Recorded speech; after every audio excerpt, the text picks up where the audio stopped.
Good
morning, everyone. I'm kind of just giving everybody a minute or two to jump on before we start.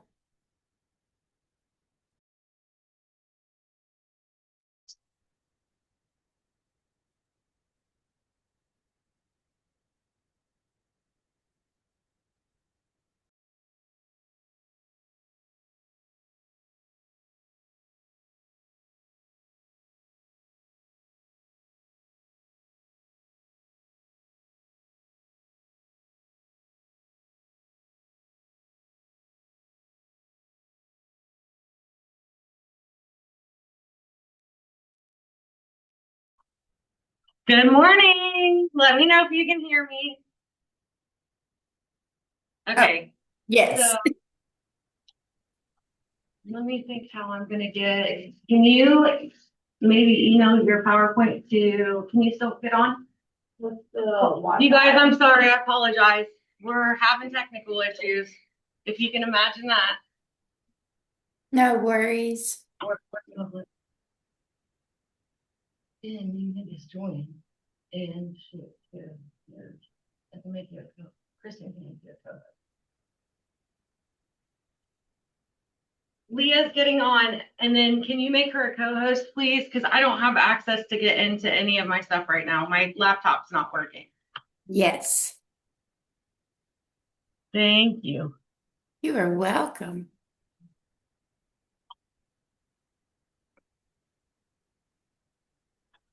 We don't have anybody here in person except me and Leah, so bear with us 1 second.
Actually, I can mute this one so that you can.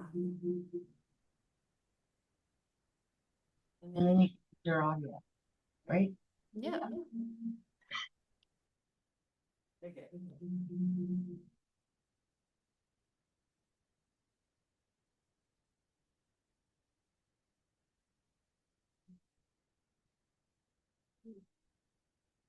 Are you still filming?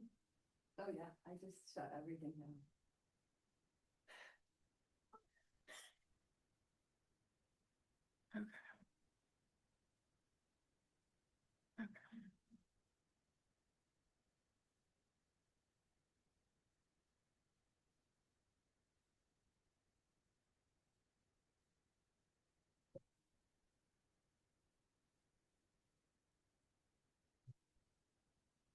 All right, I think we're good. Everything's on there. She's giving you access, now you just gotta turn your audio on. Where do I do that now? Okay. Okay, I think we're good. Can Everybody hear me? They can't see you. You have to turn your video on. And you should be over here. There you are. Yes, we can see you and hear you now. Oh, wait, we can't hear them. We can't. Kristen, can you say something? Hello. There we Okay, go. we're good. Can everybody hear us and hear Leah? And can you see her PowerPoint? Yes. Okay, very good. Okay, great. So we'll go ahead and get started. Okay. I'm gonna turn it over to Leah. Good morning, everyone. Thank you guys for having me today. I'm Leah Cook. I'm the new-ish Executive Director of Recovery Point. I've been in the role about 2 months now, but I have a long history with the organization. I worked for Recovery Point a little over a decade ago, and was grateful to be able to come back to the organization 3 years ago as the Vice President of Development, and have since been named the new Executive Director. So very excited to be in this role now and leading the organization forward as we continue to fight the good fight, do the good work, and move forward.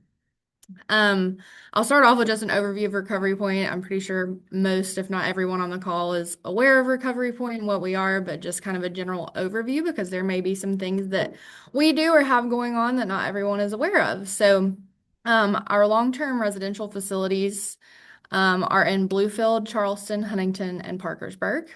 We have 80 beds for men in Bluefield. Those beds are 100% for justice-involved individuals. And then we have 100 beds for women in Charleston, 100 beds for men in Huntington, and 80 beds for men in Parkersburg.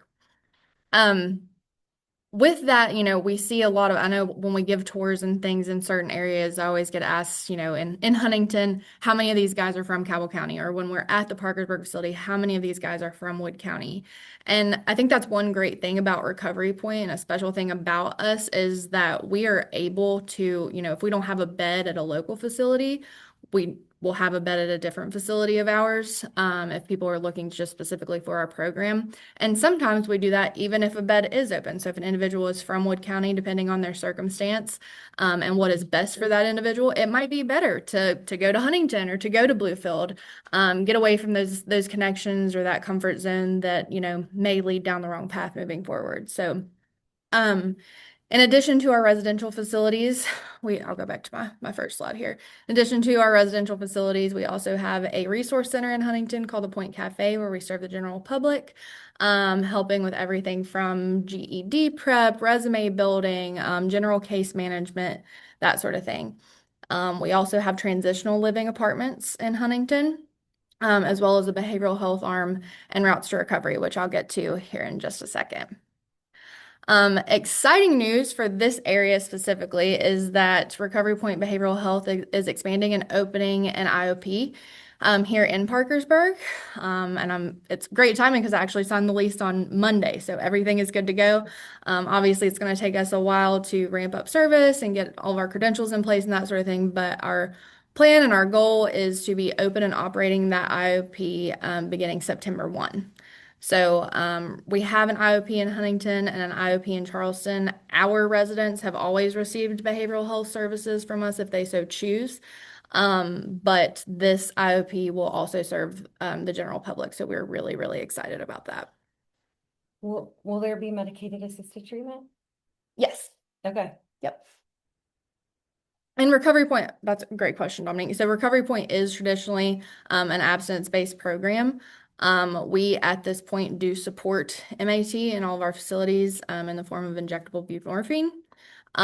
We really saw that, we were doing individuals a disservice while our program has always been abstinence-based. It got to the point where we weren't able to accept a lot of people, especially the incarcerated population being put on MAT in jail or prison. We saw our census decline, which we have always historically had a wait list. And so we really took a look at that and saw that we weren't able to help individuals as much as we would like. So Recovery Point does, and Parkersburg, our Parkersburg location is actually our last facility to support MAT, and as of about 2 months ago, they are also supporting MAT. So Okay. Yep. I did not know that. Thank you. We also operate two SOAR-funded programs in this area at North Central and Northern Regional Jails.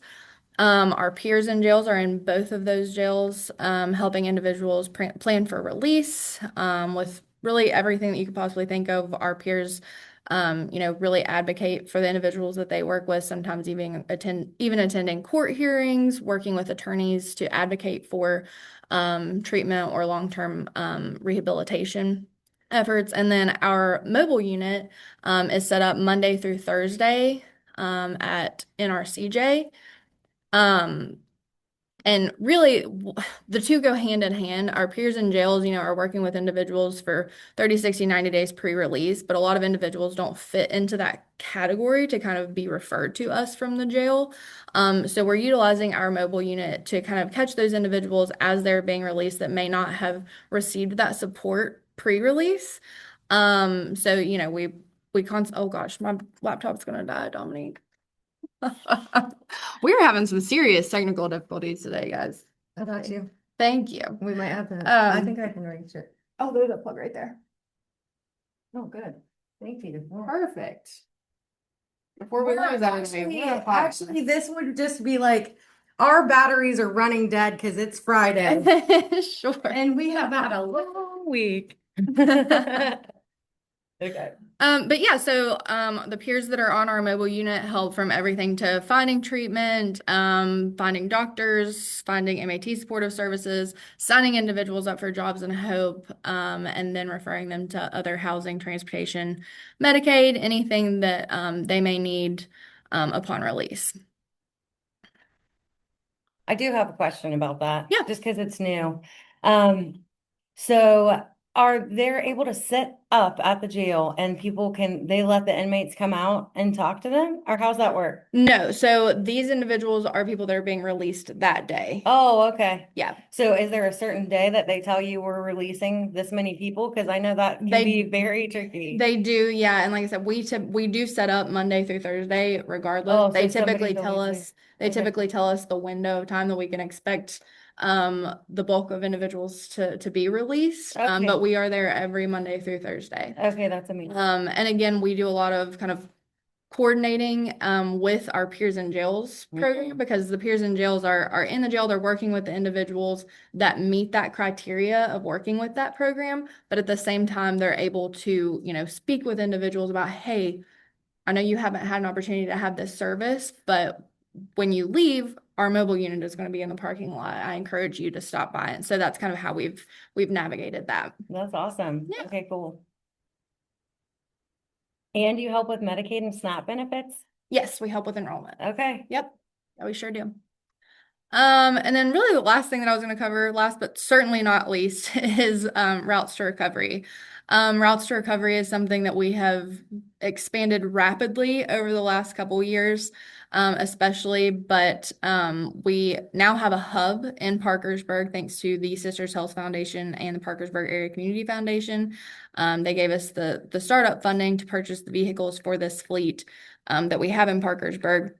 And we have 3 other hubs across the state that we coordinate with, and we work hand in hand with Jobs and Hope quite a bit, and then Seed Sower.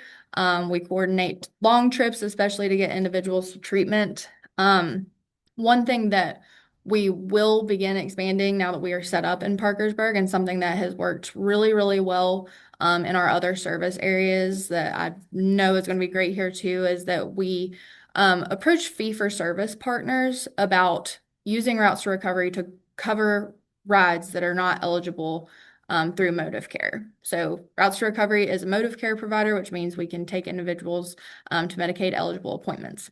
And then we also obviously take Jobs and Hope participants.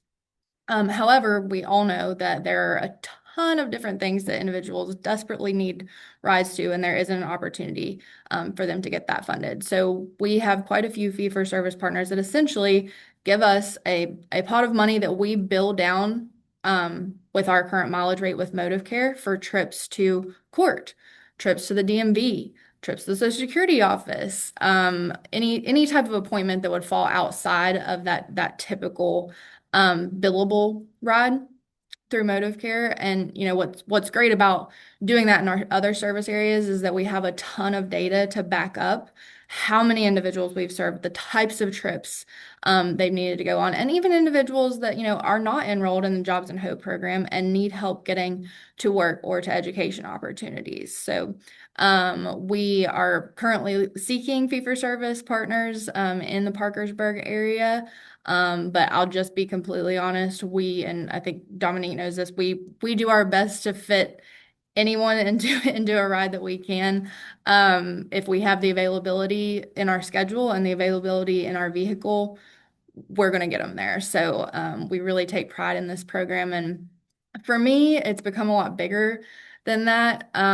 We obviously love helping individuals get to treatment, get to their necessary medical appointments, but it's also become this really cool stigma reduction piece of what we do. Because we are not just serving individuals in recovery, we're serving the greater community as well. So we have people that are taking their rides to dialysis 3 times a week with Routes to Recovery, or to physical therapy a couple of times a week with Routes to Recovery. And, it's individuals that may or may not have had any connection with anyone with substance use disorder in the past. And every single one of our graduates is an individual in long-term recovery. And so I get these, rider surveys back where the passenger is this older woman who says, I think of my driver as my daughter, and things like that. And it just really touches my heart. So that's become a huge piece of it for me personally, as well as just seeing that true stigma reduction piece of things. And I have actually seen surveys that said I had no idea that my driver was in recovery. But I mean, I don't know about you guys, but when I take an Uber from the airport or whatever, I end up being best friends with my driver by the time I get home, talking their ear off. So I think we see a lot of that with our drivers and passengers as well. So it's really, really cool to see. And that's really all I have. I'll take any questions, and I'll be happy to, after the meeting, to send out just flyers and marketing materials for peers in jails, the mobile unit, and Routes to Recovery to the group, so that everyone has the correct contact information and all the information about those individual programs. Does anybody have questions? I think I'm blurred. Sorry. Okay, there, I'm in there. Does anybody have questions for Leah? I can't see everybody that's on here, but I don't think that we have. Sure. We usually, just so you know, I know Simone and Marcia and, oh, okay, I can see everybody now.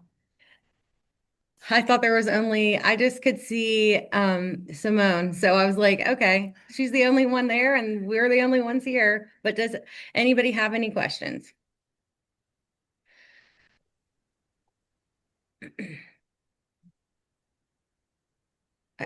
I think you're muted if she's talking to us. There you go.